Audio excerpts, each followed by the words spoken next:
자, 다음은 오늘의 주 강의인 백두산을 찾아서를 한번 살펴보도록 하겠습니다.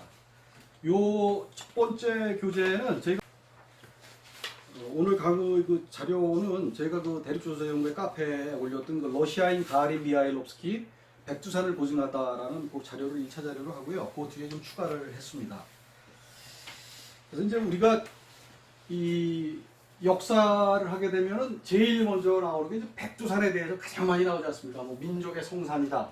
왜 우리 민족의 시원이 시작된 곳이다라고 해서 많이 만들어져 있는데 지금 현재는 여기 백두산을 여기로 갖다 놨습니다. 여기 반도에 여기로 갖다 놨는데 또 지난번에 이제 몇몇 1세대 대륙조선 연구하시는 1세대 분들이 하시는 부분에서 또 이제 음산산맥을 또 백두산으로 갖다 놓기도 하셨는데 저희가 오늘 보증하고 연구할 부분은 이제 백두산은 바로 이 알타이 산이다라는 것을 이제 말씀을 드리려고 합니다. 그래서 그거는 여기 나와 있는 자료를 통해 가지고 하나하나 보시면서 도찰해 보도록 하겠습니다.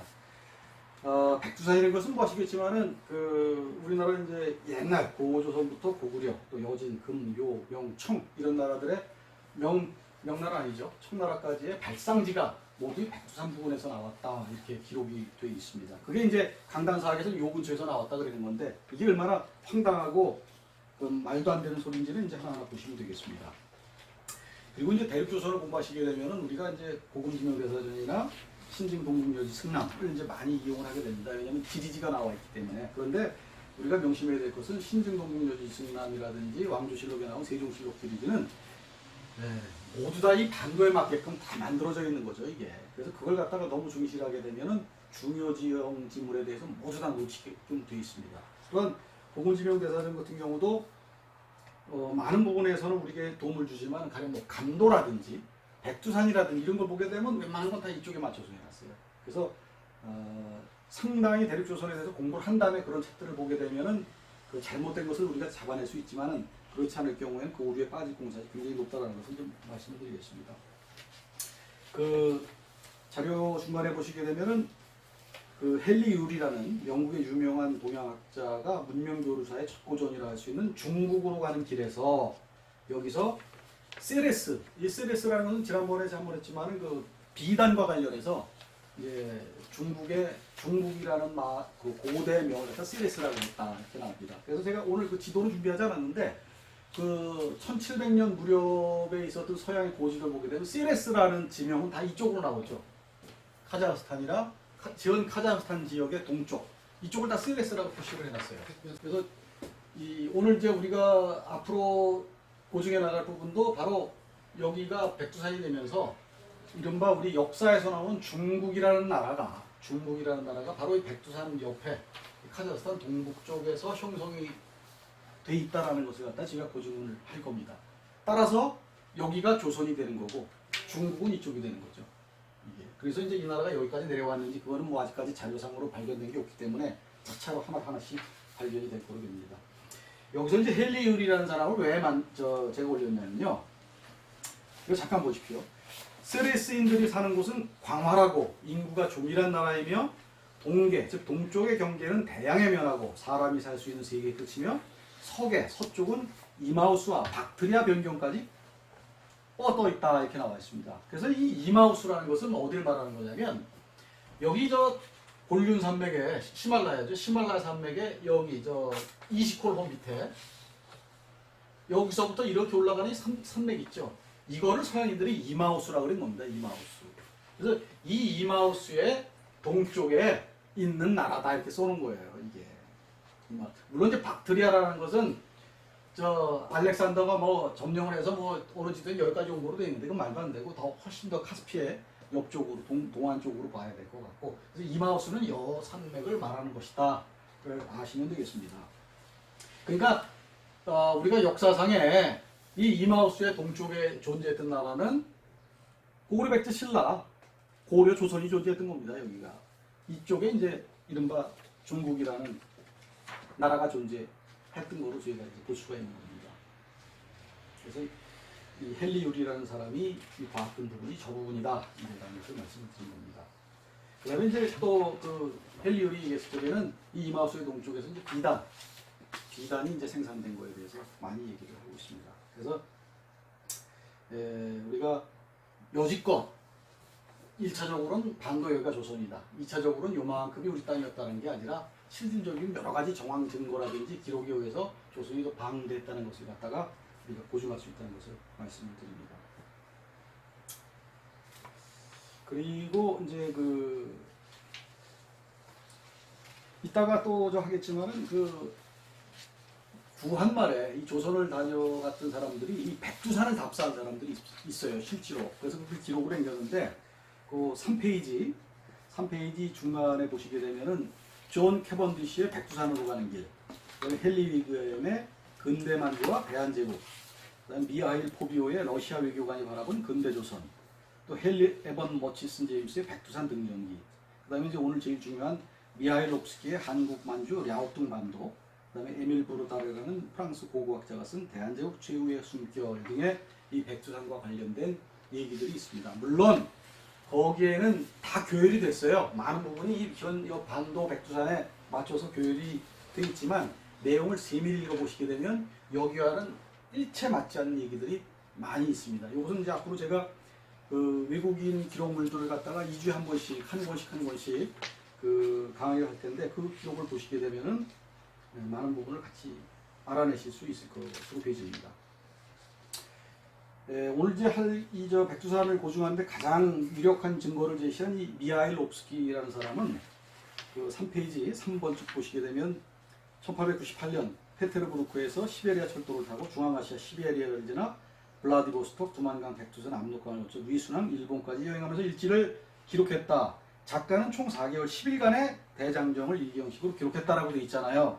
그러면은 여기서 시베리아 횡단철도를 1898년에 타고 갔다 하면은 우리가 알고 있는 시베리아 횡단철도는 이 블라디보스톡에서 이렇게 해서 간 거로 알고 있지 않습니까, 이게. 그죠? 근데 시베리아 횡단철도가 1898년이면은요, 나 있는 데가 여기까지밖에 안 나 있었어요. 근데 이거를 이르크축구를 지금 이쪽으로 비정을 했을 적에, 지금 바이카로스의 하단을 봤을 적에 그렇다는 말씀이고, 앞으로 더 고증을 해서 이르크축구는 제가 볼 적에 이쪽에 있었던 걸로 보여집니다. 이쪽에. 훨씬 더. 이 만주죠. 여기가 만주입니다. 여기가 만주인데, 시베리아 횡단철도는 1898년이면 연결이 안 돼 있었다는 말씀입니다. 이 정도까지밖에. 물론 이제 기록에는 저쪽에서도 해오고 이쪽에서도 해왔다 그랬는데 알 수 없는 부분입니다. 후세 가필이 됐기 때문에. 그래서 러시아가 나중에 러일 전쟁에서 진 이유는 시베리아 횡단철도가 완성이 되지 않아서 후선 부대에 대한 공급이 계속 이루어지질 않아서 러시아가 진 거였죠. 그래서 시베리아 횡단철도에 대한 얘기는 한양대학교 석좌교수인 김병모 교수가 우리나라의 북방 이쪽에 있는 민족을 부리아트족이나 퉁구스 쪽에서 내려온 그 기원을 설명하는 기록에서 그걸 밝히고 있습니다. 그래서 시베리아 횡단철도 써 있는 거 보면은 마치 이때도 벌써 다 연결돼가지고 이쪽을 통해가지고 러시아군이 왔다 갔다 한 것 같지만 사실은 아니라는 것을 우리가 대륙조선하는 데서 딱 알고 있어야 됩니다. 그래서 이 부분이 왜 중요하냐면은 제가 하얼빈을 일로 갔다 왔지만은 하얼빈은 여기가 될 수 없는 거죠. 안중근 의사가 1909년에 이토 히로부미를 사살했을 적에는 암살이란 말도 쓰시면 안 돼요. 암살은. 예? 안중근 의사께서 재판을 받으면서 난 대한민국 독립군 대장이다. 아니 대장이 적군의 장수 한 명을 죽였기로서니 그죠? 사살이죠, 사살. 죽인 겁니다, 그냥. 적군 장수를 갖다가. 우리는 암살이라든지 이런 말은 쓸 필요 없다고 되집니다. 그래서 그 하얼빈이라는 것도 사실상 이쪽이다. 왜? 이 지금 이제 흑룡강성을 끼고서 있는 거 아닙니까, 이게요? 근데 여기 보시게 되면 나중에 다 고증하겠지만 이게 압록강이 이렇게 가는 거고 이게 지금 현재 흑룡강성으로 보입니다. 물론 나중에 더 연구를 해서 틀려지게 다시 정정을 하겠지만은 1차적으로는 이게 다 유력합니다. 왜 그러냐면요. 여기 보시게 되면은 구구로스로 확대를 보시게 되면 이쪽 지역 가는 데가요. 이게 용꼬리처럼 이렇게 돼 있어요. 강이다. 이게 용이란 말을 쓴 겁니다. 이게 북쪽으로 흘러가니까 흑자를 쓴 거고 이게. 그래서 이쪽으로 보게 되면 여기 어디에 하얼빈이 존재한다. 이게 지금 만주 횡단철도가 이렇게 가고 있거든요. 여기 노보시비르스크라는 데를 갖다가 들러가지고 톰스크하고 이렇게 갑니다. 이게 시베리아 횡단철도가. 그러니까 흑룡강에서 이쪽으로 연결시키는 어느 부위에 분명히 하얼빈이 있겠죠. 여기서 돌아가신 분을 이 반도 여기 와서 여기 하얼빈에서 천년을 찾은들 그 시신이 나올 리가 없죠. 그러니까 대륙조선을 모르기 때문에 이런 엉뚱한 짓을 한다는 것을 알 수가 있습니다.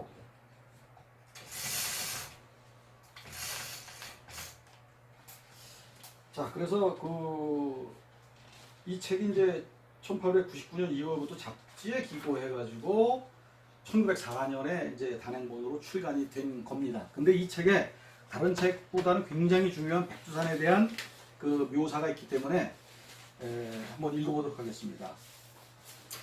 또 이 미하일로프스키가 이때 참여했던 조선 탐사단은 그 러시아 지리협 사상 가장 대규모로 진행된 거라고 합니다. 그러면은 상식적으로 그 러시아가 큰 나라가 요 반도 여기에 탐험하려고 대규모로 합니까? 대규모로 할 적에 뭐 땅덩어리 좀 크고 막대하니까 대규모로 하는 것이지요. 그래서 백두산에 대해서 이렇게 묘사를 했습니다. 탐내마을은 타이가 숲과 싸우고 있는 문명의 선구자이다. 즉 이분이 이 블라디보스톡 쪽에서 이렇게 온 겁니다. 두만강에서 이수신 장군의 승전비 녹둔도를 들러서 그걸 들러가 이렇게 오는 거예요. 지금 이렇게 오면서 이쪽에 왔을 때 탐내마을이라는 데가 여기 존재하더라는 것을 얘기를 한 겁니다. 선구자이다. 240년 전 이곳에 마을이 생겼다. 무산에서 이곳으로 온 험한 길도 만들어졌다. 자, 밑에 보시게 되면 두 번째, 지금 돌아보면 화재로 일부가 드러난 빽빽한 타이가 숲이 눈앞에 펼쳐진다. 키가 크고 거대한 나무들은 하늘로 치솟아 있고 그 사이로 황금빛의 노란 나뭇잎들이 연청빛의 하늘에 여운을 들이운다. 지금 전형적인 타이가 숲이 보인다. 오래된 전나무가 있는 곳이다. 이렇게 나와 있습니다. 즉 백두산은 타이가 지역이 있다는 겁니다. 여기는 타이가 지역이 안 돼요. 이 지도에 한번 보실게요.